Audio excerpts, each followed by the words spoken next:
So, this story is everywhere, and it has even hit Good Morning America, which is a fairly reputable TV program in the USA. So, if they're saying that Jennifer Lopez and Ben Affleck, are not living together, it's probably true. I mean, I've heard the divorce rumors. I haven't really picked up on it, obviously, because my focus is really sort of Meghan and Harry for the most part.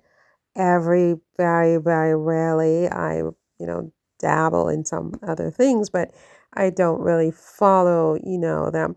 I followed them more with the first Bennifer back in the whenever that was, the 90s into the aughts, but not this new hookup, this new get back together, get married, have babies by surrogate. Why not? Just because I'm in a different place in my life and I have just different priorities in following, celebrities and celebrity culture and this and that. But what do I have to say about this? I mean, look, I don't know. I don't want to be misjudgmental sitting over here as if I know anything about marriage. I know nothing about marriage. It's probably really difficult, from what I can see. A lot more difficult than just being by yourself, which I'm an expert at, by the way. And I love it. I love it. But, Jennifer and I are probably opposites in that way. She can't be alone for 2 seconds. This is what I've observed about this young lady over the past decade or two that she's been in the public eye. It's one man to the next, and they all overlap. I mean, I don't think she's literally been single for a week since she had her first, relationship. And I mean, even 10 years ago, or maybe more like 13 years ago, probably the last time I bothered to write anything about her, on one of my now defunct blogs, I said, she really needs to put her you know what on pause for a minute. I mean, she uses it too much. And it's like, I hate to put it that way, but it's a lot. It is a lot. And that translates to other things. I mean, you have a teenage daughter and a teenage son at this point, and it's like throughout their little lives, from the time they were born up until now, you just keep switching daddies on these kids. I mean, they had their own father, Mark, and then you switch to that up. Then you had this almost adolescent dancer. I don't even remember his name at this point, but he was a Latino dancer, I think, that was very young, and she was with him for a while, true, but he's like a surrogate daddy to these kids. Then she breaks up with him, and I mean, and this isn't even talking about all the others that came before Ben, the first Ben. Because after she broke up the first time with Ben, then she jumped right into a relationship with Mark. Then she had the twins, and she was married for a minute. Kudos to her. And then she divorced, and then she was with this Casper. I think his name was Casper. She was this adolescent. Like, compared to her, this guy was an adolescent, in my opinion. And so she was with him, and, so the kids have this other daddy, this other male figure. And between Casper and the tall Hispanic athlete, oh, what is his name? Alex Rodriguez. Between them, I don't know. There was some rumors of her and Drake and this and that. So there was, maybe a couple of weeks of like, her being a single girl, but she was not really single. She was still, exercising. And then she had Alice. Alex. I liked Alex with her. I liked Alex.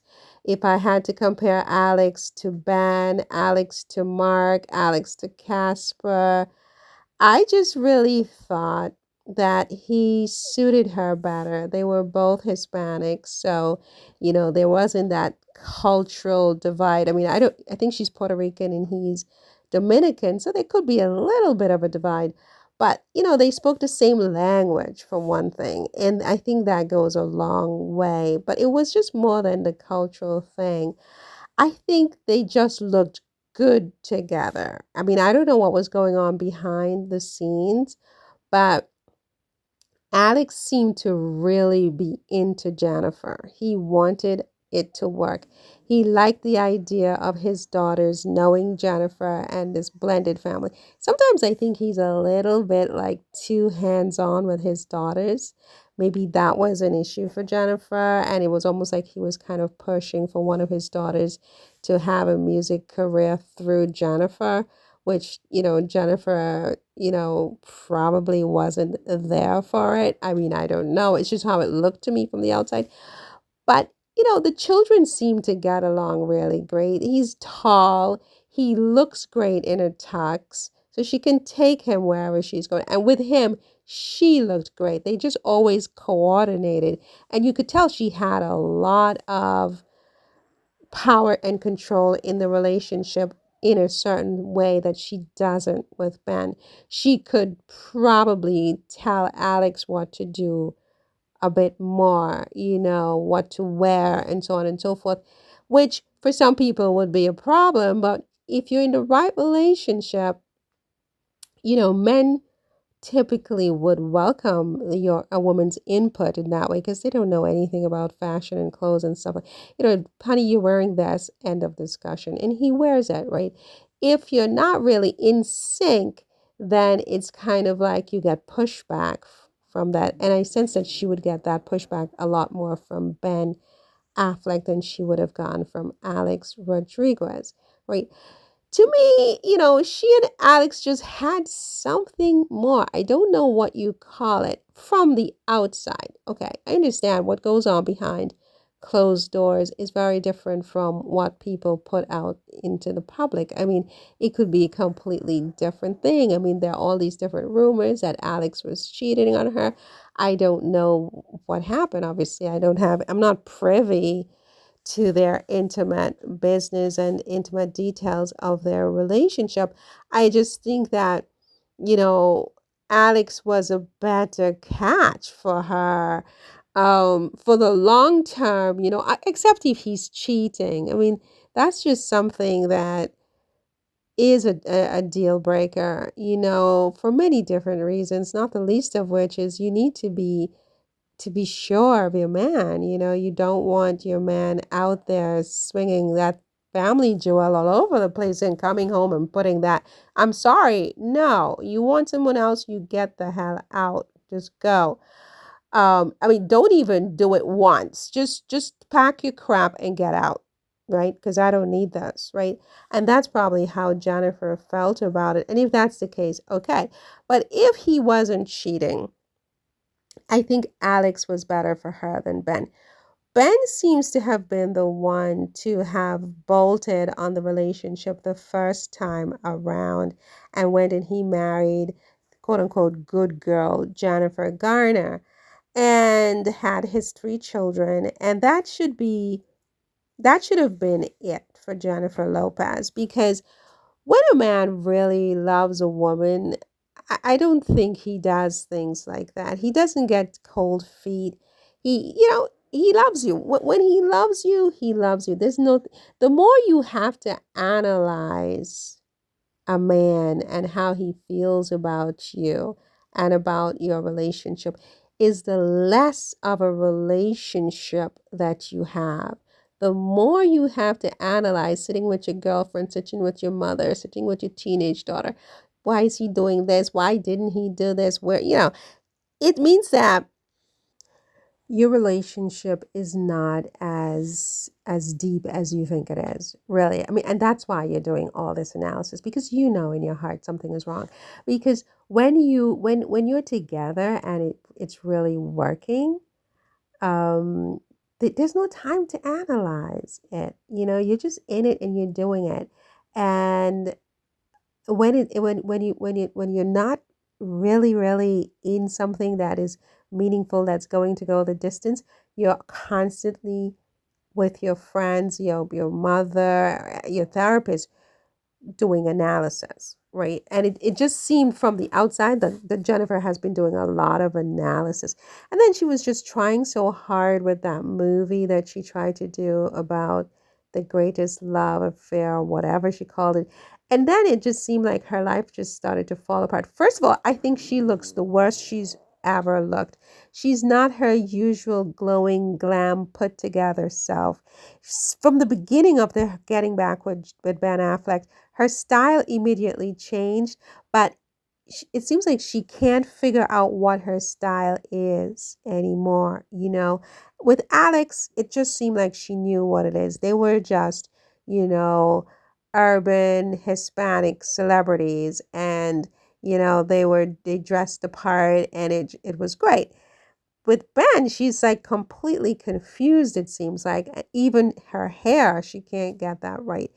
Then it just seems like he brought bad luck. That getting back together didn't open up the doors to new opportunities, new success, whatever. It just seemed to bring in all these problems, not the least of which is that her past, from the P. Diddy days. I mean, what a filthy mess.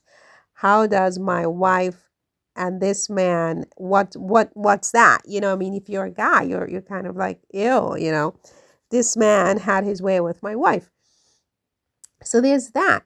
But there's so many other things that it just seems like getting back with Ben Affleck was a bad turn for Jennifer. Now she's selling her concert tickets for $10 a pop, where before allegedly they were asking for like thousands for these tickets. Now they're trying to beg people to come to the concerts and giving it away at $10. Then you look at the $60 million preposterous house they bought in Los Angeles. I don't know where it was, whether Bel Air or it wasn't Montecito, but she had a beautiful home for years that I think she lived there with Mark, and then she was there throughout her relationship with Alex Rodriguez. And Ben had his own bachelor pad in Pacific Palisades, and he had something in Savannah, Georgia as well, both of which he sold. They put the money together, bought this massive house. Look, I live in a 2x4 hut, so I'm not really the one to talk about this. I need more space. But there comes a point, I think, when too much house is too much house. $60 million, you're both in your 50s or close to it. Your children have left the nest. Why do you need such a monstrously huge house? Is that all it's about? Is the bigness of the house?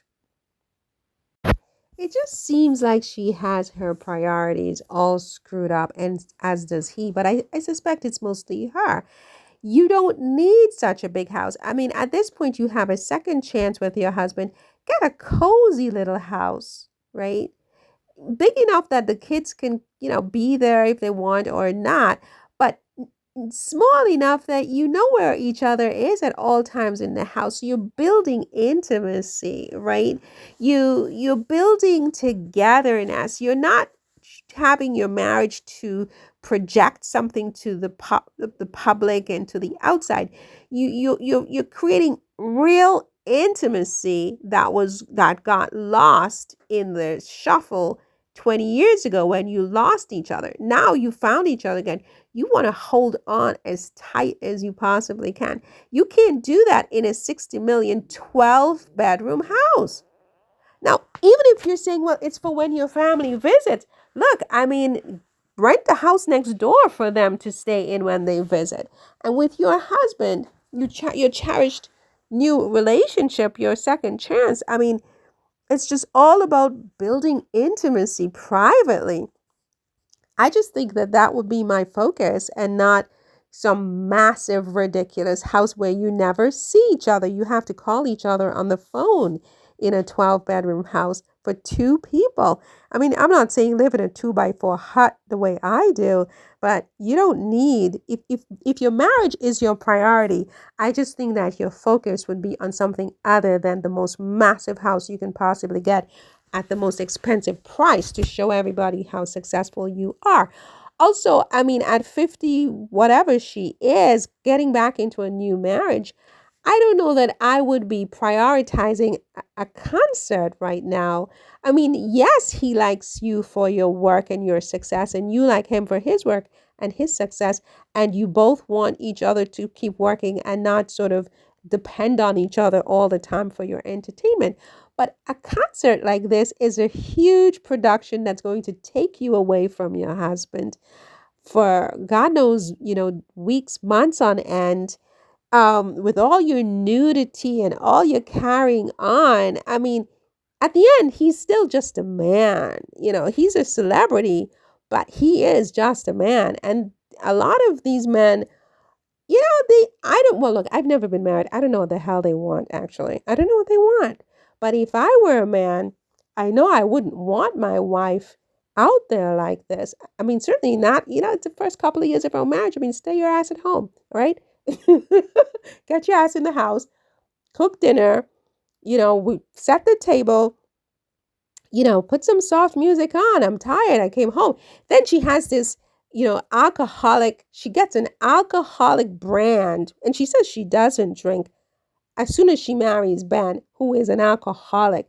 So she just really seems to be completely oblivious. She's like an oblivious woman who's focused on all the wrong things except for creating real intimacy in her marriage. What the hell do I care? I mean, at least she's married and I'm not, right? So, I mean, really, I shouldn't even give a crap. But I'm just saying, I mean, if you are going to be married. And of course, it takes two to tango, and he seemed to always be going back to his ex-wife and over parenting with the children and his ex-wife. It's either you're divorced from your ex-wife or you're not, right? So that's an issue. And who knows what else he's doing behind the scenes. And the slamming of doors in public and that sourpuss face in public all the time when he's with his current wife. I mean, she's, look, it's a mess, you guys. It looks like it's a mess. Are they over? I have no idea. We'll just have to wait and see. But hopefully she'll just put it on pause for a little bit and be by herself and just discover who she is independently for a little bit, Jennifer. Especially your kids. Come on. How many men are you bringing in to impose this daddy role on them? They're going to need therapy. Anyway, that's all for this one. See you in the next one. Take care. Bye.